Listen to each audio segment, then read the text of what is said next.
Hello, everyone. Welcome to the Money Maverick podcast, where we expose the fallacies of traditional financial advice. I'm Tim Turley, the host for today's episode. We're coming to you from the Money Maverick studio in Salt Lake City, Utah. We have a great discussion today again, but before we get into that, I wanted to let you know how you can learn more about true financial principles and some of the things that we talk about on the podcast. Simply go to www.uniqueadvantage.biz. And you can read all about our team and how we help people. We're so excited to have a returning guest, the ultimate maverick. He happens to be the, Kyle, I don't even know what your title is, CEO, director, owner, founder of the principle-based planning, which is going to take the country by storm here pretty soon. And your depth of knowledge on this topic is so valuable. And so we wanted to have you back multiple times. And this is the second time we've had you here. So welcome back to the Money Maverick podcast, sir. Thanks. It's awesome to be back. I always enjoy these conversations. I am so excited for people to get some more pearls of wisdom from you. I tell people sometimes I can hear Kyle talk for 8 hours and wonder where the time went. So you're like, yeah, right. Who would want to listen to me for that long? My kids don't, that's for sure. That's for sure. We want to talk about something pretty interesting. And that is, what is the natural tendencies of human beings when it comes to doing the wrong things, quote unquote, the wrong things, especially when it comes to money? Why is the human experience somewhat of a lazy experience where it's so appealing to do what requires less effort or the path of least resistance? And whether it's in life, and again, we'll talk about finance, but why is that damaging, and why is it so pervasive in society? And how does that make it difficult to teach people true principles, especially when it comes to money?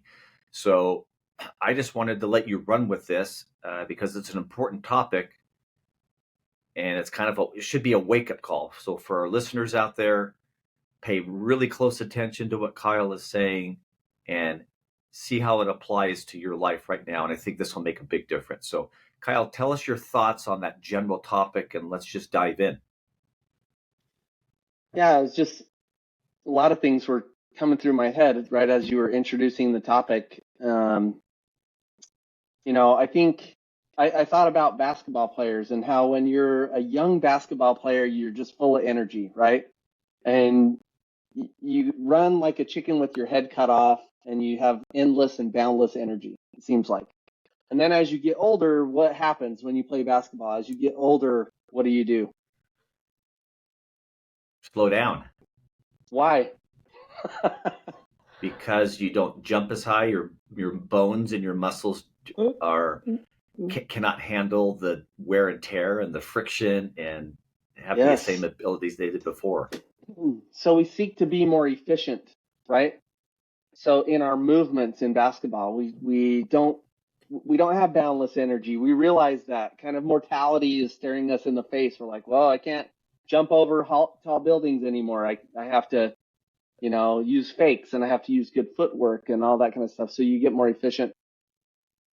I think the reason that came to my mind is that I think people also do that with their money and with other things in life. Things they're looking at time. I think time is a big issue. And they're saying, wow, time is going by. So it's going by quickly. I'm already 50, or I'm already 40, or I'm already 60, right?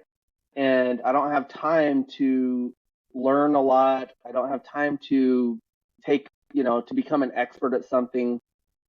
I really just want to hand my money over to somebody and let them take care of it. And kind of, they're looking for the shortcut, right? So I think that's the first thing. Like, what are the things that people are constantly looking for?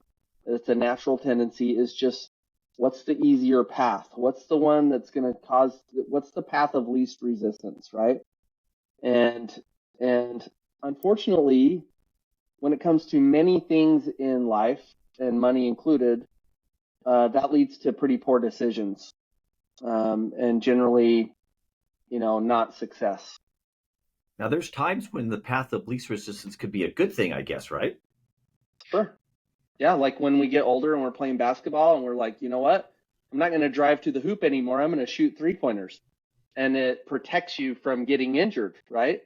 Because you're not driving to the hoop anymore, and landing on people's feet. So, older players become 3-point shooters typically. And that can be good. It can extend their career. But in some ways, it can also be bad, right? Think about eating. When you're hungry, what's the easiest thing to do? Grab something that's pre-processed or easy to grab and ingest, and you're on your way. You don't have to cook it. Yeah, or if you're like me and you drive, Whataburger's like less than 5 minutes away, and I can drive to Whataburger and I can get something that tastes good in the moment, right? I don't have to prepare anything, and I come back and, there's no mess to clean up or anything, right? But if I do that a lot, then what's going to happen to me? What's the predictable outcome if I follow that? Your pants will not fit as well as they did before. Yes, I'm going to have to increase my pant size over time. It becomes a problem, right? So I think that that's also true with money, and money, I think, especially things that are scary or we don't have a high level of education. We tend to go with what's easy, convenient, kind of follow the crowd. And those are all natural tendencies. And when it comes to money, that becomes a problem. Is it any generation, or is this becoming more apparent with a younger generation, or is it kind of the same for everybody, you think? I feel like it's more pervasive than ever before, because in Warren Buffett's book, The Snowball, his biography, it's really great. He talks about, the time period when people started using computers to do trading, to find stocks and to identify things. And then he talks about getting into the internet age. And basically he says that ruined the stock market at that point in time. And the reason it did is because who could play the game now? Anybody. You didn't really have to know anything, right? And it was super convenient.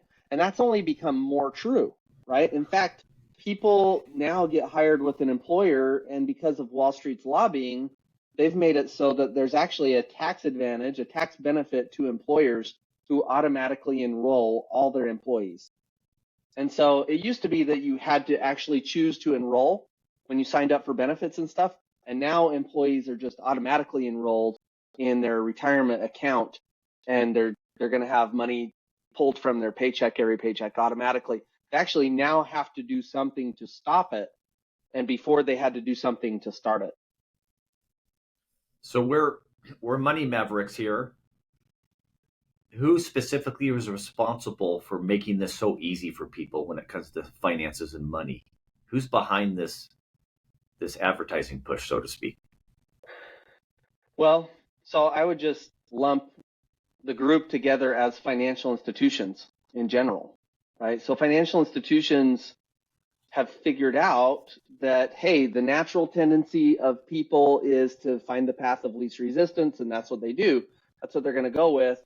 And so they've made putting money with them, whether that's Wall Street, brokerage firms, mutual funds, et cetera, or bank accounts, credit cards, et cetera, they've made it so easy, so simple to use that you literally have to know nothing in order to participate.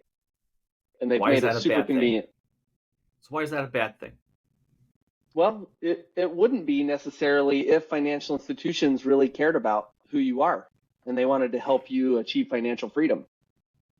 Wait, don't they care about us though? It says it in their mottos, in their commercials, in their mission statements, how much they care about us. Yeah, so when people bring that up, I always say, okay, so I'll ask the person that's talking to me, do you have a mortgage? And most of the time they say, yes, I have a mortgage. I say, okay, so the mortgage is great. Without the mortgage, you probably couldn't have your house right now. Is that true? And they'd say, yes. And I'll say, okay, great. So it seems like they're helping you. But let's say that you become too sick or too injured to do your job, and now you can't make any more money. What are they going to do? Are they going to just let you stay in the house even though you can't pay the payment? What will happen? They'll kick you out. They'll kick you out. So does it seem like in that moment that they actually care about you? Because if they did, what would they let you do? They let you slide on the payments until you can catch up. Yeah, they would be understanding. They would say, "Oh, I can see, Tim, that you're sick right now. There's no way you can work, so we're just going to work with you and let you, start making payments in the future when you're able again." Right? That's not what happens. They take the house back. They repossess the house and kick that person out on the street. Right? They can't work. So that's an example. What's And it's that another same. example? What's another example, Kyle? So just for the audience again that may have not heard these before, can you go over the 4 rules of all financial institutions and then follow up with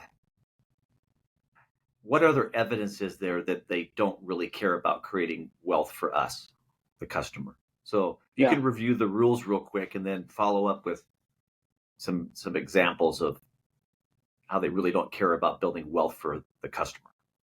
Yeah, I think that once people recognize, because I think they already know the rules. They just have never put them out, clearly to look at. But once they recognize the rules of financial institutions, which are inarguable, then I think the conversation's over about whether or not financial institutions really care about us or not. So the first rule is, the question I like to ask is, do financial institutions want my money? And the answer is, yeah, they want my money. And how often do they want my money? How often do they want me to give them my money or deposit it in the accounts at their institution? Every Every time we time get I get paid. paid. Yep, every time we get paid. And how long do they want to hold on to my money? Forever. Forever. And how much do they want to give back to us? As little as possible. As little as possible. So those are all the rules of financial institutions, and everybody actually that I've ever worked with in the last 24 plus years has known those answers. They know that those are the rules of financial institutions. They didn't name it that necessarily, but they really know all the answers to those questions. So let me ask you this, Tim. Is your goal to put money in a financial institution and never touch it again? Never use it again? No, I'd like to use In it if I fact, want to. yeah, and in fact, isn't your goal the opposite? Most people are putting money into things because eventually one day they do want to use it. Correct. And they've been convinced that if they put money there and they leave it for a long time, that it's going to grow and it will be worth more in the future than it is today. Is that true? Hopefully. Okay. If they knew the opposite was true, then they wouldn't put the money there. Is that right? If they knew that, hey, if I put my money here and I leave it there, it's going to be worth less in the future than it is today, who would put their money Right. there? Right. Or if somebody bought a 20-year term life insurance policy and they knew that they were not going to die, they 100% had a crystal ball that worked and said they were not going to die, would they buy the term life insurance? Yeah, they wouldn't. They Right? wouldn't. But they don't know, so they think, hey, that's possible that I'll die, and it's worth this tiny amount of money to give me this huge benefit to my wife if I were to pass away, because that is a chance. There is a chance that could happen. Right? So no one really puts their money in a financial institution thinking, hey, I never want to touch this money again. I never want to use it again. Right? But you just said, how long does the financial institution want to hold my money? As long as possible, forever if possible. Forever if possible. Why do they want to hold on to it forever if possible? The longer they hold on to it, then what? The more wealth and cash flow they can create for themselves. That's right, which is their goal, right? Because when they invest in something, whose money are they using? Our money. Our money. Yes. Wait, Kyle, so are you telling me that the financial institutions do the opposite of what they want us to do? Well, I'm saying that, yeah, I mean, they're teaching one thing and practicing another. You know, they would never intentionally put their money into something that was, you know, had the goal of holding on to their money forever and not giving any money back or giving very little money back. In fact, their goal is to maximize their profit, isn't it? Correct. Yeah. So that's the problem, right? If financial institutions' real objective is to get our money and to hold on to it forever, which is really their goal, it's as long as possible is really what their objective is, right? Because the longer they can hold on to it, the more money they can create for themselves, then that's not really my goal. My goal is not to give up control and use of my money forever. I really want to get it back. And actually, I want to get a lot more back than what I put into it. Right? But that's not really the objective. That's counter the objective of financial institutions. So everything that they do, think about this, on a mortgage, right? And this doesn't really, this will come back to the natural tendencies discussion. But think about mortgages. Which type of mortgage do they incentivize the most, and how can you tell? Is it the 15-year or the 30-year loan? The number one answer that my clients give me is the 30-year mortgage, but the lenders actually incentivize you to do a 15-year mortgage because the interest rates they charge you is much lower. That's how you can tell, right? The interest rate's lower. And if the interest rate's what's really important to the consumer, then which one is better for you? Which one seems better for you? The 15. The interest rate that's lower, the 15-year mortgage. The 15-year mortgage. So are banks really trying to make less interest? Why are they not giving the lower interest on the 30-year loan? Because if they did a lower interest on the 30-year loan than the 15, would they still not make more interest over time? They would, but it would take them twice as long to get their money back. Okay, which kind of brings you to what they really want, right? So what do they really want? They want the money to do what? Come back faster or slower? Faster. Faster, which is velocity of money. Robert Kiyosaki said, I'm more concerned about the return of my money than the return on my money. That's right. Yep. It's the speed that the money comes back that really matters the most to the institution. It's not the interest rate. It's not the compounding interest. It's actually the speed at which the money comes back, because then as soon as they get it back, what can they do again? Do the same thing, reinvest it. Yeah, they can lend it over and over again, the same money over and over again. So they kind of look at money like grocery stores look at the goods on the shelf, right? The goal of the grocery store isn't to sell all the goods on the shelf one time this year. What's their goal? How many times do they want to sell it? Yes. Over and over again. So they sell the can of goods. They go buy more, put it on the shelf, sell the can of goods, and each one they take a tiny bit of profit. But their goal is to do that as many times as possible, over and over again throughout the year. And that's actually what creates wealth. That's what financial institutions also do. But it's the opposite of what they teach us. So psychologically, how have they done this? How have they taken advantage? Now, by the way, we use financial institutions for how they benefit us, right? We don't not use financial institutions. But how have they been so effective at, for lack of a better word, preying on the natural tendency of human beings to take the easy way and to the path of least resistance?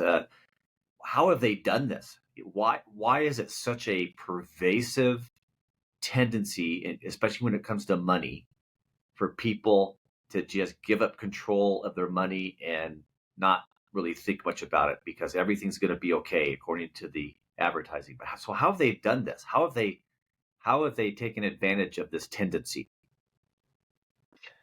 Well, I think it goes back to the natural tendency to seek the easy path, right? Like what's easier. And, you know, if somebody comes to you and says, "Hey Tim, you can make $1 million by starting this business and hiring people and potentially having to fire people, and there's going to be some ups and downs, and you're going to have to borrow money from the bank, and if you default, they're going to come after you, and they might take away your house.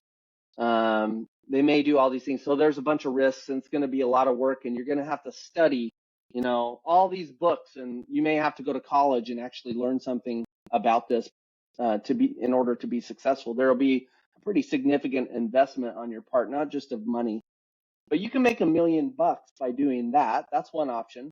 Or you can just send it to a financial institution and they'll professionally manage it for you. But why do we do that? You can make $1 million that way. So what do people believe? Like what's the sales pitch, so to speak? Why do people fall for that over and over and over again? Well, I mean, it's kind of why people fall for free anything, right? Remember Happy Meals? They used to come with a free toy. Right. Was it free? No, you had to buy the Happy Meal. And if you got your kid addicted to Happy Meals, then what happened very often? They want a lot of Happy Meals all the time. The best marketing for McDonald's was kids saying, "I want to go play in the playground and I want the free toy." Right? Right. Right. And they're a lot more motivating to the parent than any advertising that McDonald's could do, right? So people want something for free, right? Or people want to, you know, if it seems like they can get the same result with a lot less effort and a lot less risk, then that's the path that they're going to take, right? And part of the cost, so to speak, that people weigh out in their minds is the cost of having to change, right? And so what's one of the things that we say an investor, if you want to be an investor, what do you have to do? You do What do we research. tell people? Yeah, you have to become something, right? Right. Investing is becoming. And do people want to become something? You know, if they have a full-time job and they're doing something, they have their family, let's say they have, you know, service in their church or their community that they also do, and they have children and they want to spend time with their kids.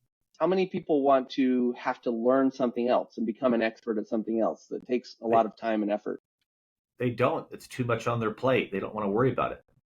So if financial institutions come along and say, well, guess what, Tim? You don't have to. You don't have to know anything new. You don't have to learn anything new. You just send us your money, and here's what we're projecting it will grow to.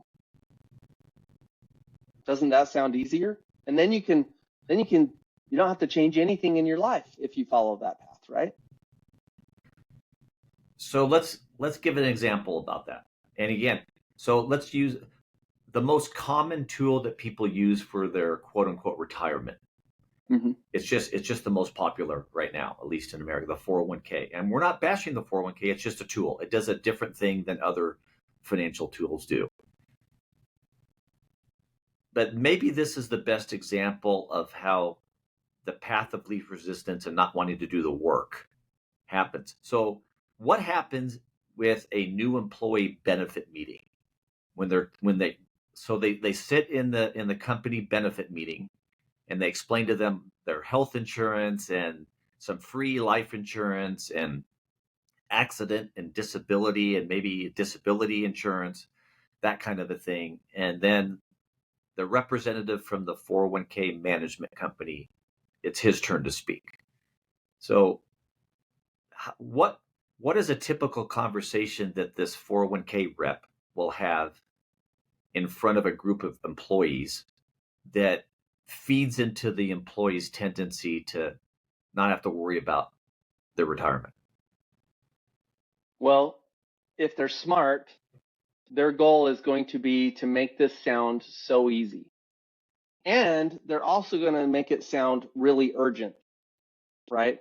Because they're going to paint the picture of the idea that if you start early and you save, even if you save a little bit, the compounding over time, if you do it early, it's going to grow to, millions of dollars. I remember my investment professor at Utah State University. I won't mention names because he may listen to this. I think he's still teaching there, by the way. Anyway, but I remember sitting in the class when they were saying, hey, if you guys just start now, if you just start saving $100 a month, you'll have to try hard not to be a millionaire, because that's how it works. You just put the money in and it grows and it compounds over time, and eventually it's going to be millions of dollars. So they're going to try and create that sense of urgency, right? You got to start young. You need to start compounding, and over time it will grow to be the amount, that you'll need in the future, that you'll want. So they're going to make it sound urgent, and they're going to make it sound easy. And with 401ks, what's the most popular type of fund that's being chosen right now? What kind of fund is it? The target dated fund. Target dated funds. What does a target dated fund do? Well, apparently you're supposed to be really aggressive with stocks and equities and things when you're younger, and supposed to get supposedly less risky and more into the bond portfolio as you get older. Yeah. And what does the fund do automatically for you over time? It rebalances all those things, so it happens automatically. You don't have to worry about it.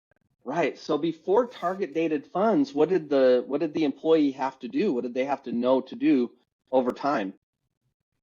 To change the balance between stocks and bonds as they got older. Yeah, and were they very well equipped for that? Do you think most people actually did that over time, or do you think they set it and forget it, and they choose the highest rate of return last year and put all their money in that? That's what they do. That's what they do. And so what happened is people would near retirement, and then 2008 would happen. And what happened in 2008? Yeah, the lending market, the collateralized bond market just collapsed. Yeah, it collapsed. And what happened to the stock market? It also collapsed. About a 50% drop in the market. So right. So if you were still in aggressive funds in 2008 and you were about to retire, you just lost half your retirement in 1 year. You lost it, right? That happened to several of my teachers. Yeah. Yeah. And it took a long time. It took until 2013, 2014 for the market to get back to where it was in 2008. That's how long it took. And if you're about to retire, can you really afford to just, have your money take that long to come back? No.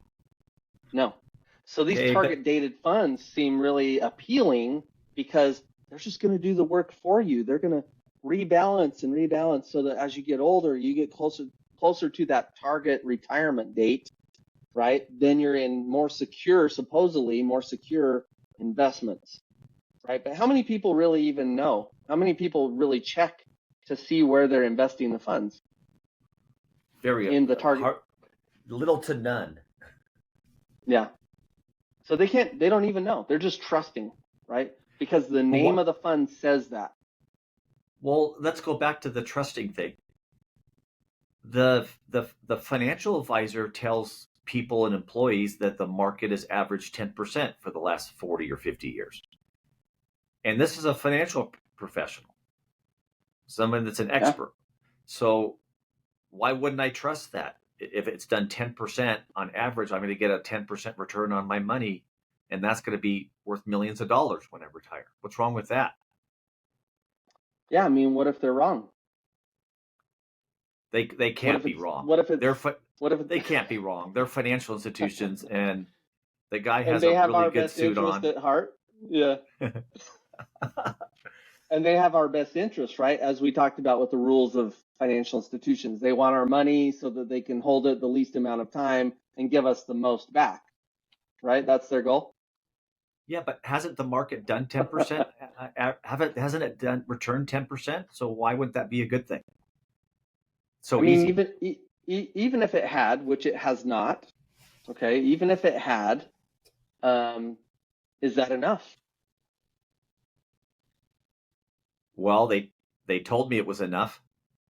Who's they? The financial advisor, I did a needs analysis to determine how much I would need Yeah. when Do I you have retired. Mr. Predicto there handy, by the way? Yes, Mr. Predicto is off to the side. I use him all the time. He says I'm going to be a Yeah. multimillionaire in 5 years. Yes. Yeah. Yeah. So that's all like coming back to the marketing technique, right? And they know that people are not going to verify what has the stock market actually done. They know that they can't even run an HP calculator to figure out what the interest really has been, over time, or the growth in the market. And so they're just going to trust. They're kind of like me taking my car to the mechanic. I don't know anything about auto mechanics. So when they say, hey, we need to replace your flux capacitor, I'm like, okay, well, what's it going to cost? I mean, that sucks. How many flux capacitors do I have in the car? And how often do they go bad? So because I'm not knowledgeable, because I have very little education when it comes to auto mechanics, I'm very subject to whatever they tell me. And it's hard for me to say, yeah, they're right, or no, they're wrong. And I think that's true with these employee benefit meetings that occur too across the country. People are being told stuff, and even Wall Street allows certain assumptions like the 10% to persist, right? They allow that to persist. They actually don't promote it themselves. They don't actually write it down and say, hey, you're going to get 10%. Have you ever seen a prospectus that says you're going to get 10%? Tim? No. What do they actually say? What does the prospectus that no one reads, by the way? It What does the says that prospectus say? the projections are only based on past performance and is not a predictive of future values. And does every prospectus also say you can lose money? Yes, it does in fine print. Okay. And is there any guarantee of any kind of growth No. in the prospectus? So Okay. why don't we The read? So why don't prospectus, people read those? Why don't people read those things? yeah. I mean, they're written in a way that protects who? The Do they financial protect the institution. consumer or the institution? But wait, Yeah. Carl, hold on. I have clients tell me all the time. So I read articles on the news all the time. In fact, there was one from a Dave Ramsey radio host just a couple days ago on a major business website. And Mm-hmm. she said we should all take advantage of compounding interest. Right? That's great. Why would we not want to take advantage of compound interest in the market? It's a Yeah. great thing, isn't it? Yeah. If it existed, that would be great. Wait, what do you mean? But You mean it doesn't exist? well, what is compound interest? When it builds on top of the previous balance. Okay. When what is it? When the money that you have in an account increases based on the previous balance. Okay. And what is that increase Oh, called? If we're going to have compounding interest, what's the first element that we have to have it? What's compounding? building on top of itself. Yeah. And it has to have interest first, right? Yeah, there's an So interest. in order to have compounding interest, you have to have interest. Wait, but they told me that I could compound in the stock market. Oh, Yeah. wait. So there's no interest rate in the stock market. Yeah. I mean, bonds pay an interest, but do bonds compound interest? Or do they pay simple interest? They pay simple interest that you're guaranteed to get a certain interest return on that bond. Yeah, so if I buy a 20-year bond that pays me 4% and I put in $100,000, what am I going to get each year for 20 years? $4,000, right? $4,000 once it matures. Okay, is it ever going to be more than $4,000 each year? No. Okay, so that's simple interest. It's going to be $4,000 year one, $4,000 year two, $4,000 year three, all the way to year 20. And then what happens at year 20? What do they do with my money? Give it back. Give it back. The bond matures. Okay, So bonds actually pay interest, but they don't pay compounding interest, because compounding interest would work how? I put in $100,000, 4%. The first year, what do I get? 4,000. Okay. Now the next year, what is the 4% going to be multiplied on? 104,000. 104,000. So it's 104,000 times 4%. And that's going to be, we'd have to do the calculation. I can't do that in my head real quick, but it's going to be 108,000 something, right? Okay. And then the next year, it's going to be, interest, 4% interest on 108,000 something, right? And that's how that works. What does that in the stock market? Nothing does that. Nothing does that. Wait not a minute. Mutual fund, not a stock, none of those. Wait, so this is pretty earth-shattering for people that have never heard this before. Why do they talk about this and promote this all the time? Well, how can you do a projection? If it's not true. It's not true. Why do they say it? Yeah. How can you show people what they're going to have if you don't use a compound interest calculator? Good point. So that's the purpose. It's marketing. So they use a compound interest calculator because it's the only way to show future projections, crystal ball projections. They have to use that calculation. Otherwise, they couldn't give a projection. Right. and a good former mentor of mine, Bob Castellone, said that there's only one thing right about projections, and that's that all projections are wrong. Which is true. So it's a marketing technique. Stocks don't compound interest. Mutual funds don't compound interest. They appreciate and they depreciate, just like your house that you own. Your house increases in value, and it could also decrease in value. In fact, I just saw that I use Mint to do all my personal income expense tracking, and Mint shows me what the value of my house is. I think it connects somehow maybe with Zillow or something like that, but it tells you what that value of my house is. Well, a few years ago, my home was worth more than it is today. Is that compounding interest? No, it just went up and down in value. Yeah, it just went up and down in value. There is no interest. My home doesn't have an interest rate. The mortgage has an interest rate, but my home value doesn't have an interest rate. So it appreciates and it depreciates, just like cows on a ranch, just like oil in an oil well, just like gold in the earth, right? They appreciate. All businesses appreciate and depreciate in value over time. Wait a minute. I thought my house was my greatest asset. That's another discussion for another day. Okay. Yeah. Okay. So this is a good jumping off point. Such great information, Kyle. Let's bring this home a little bit and talk about some practical advice from the author of Principles-Based Planning. There's the name. This is a great book. Everybody in the United States should read this book, by the way.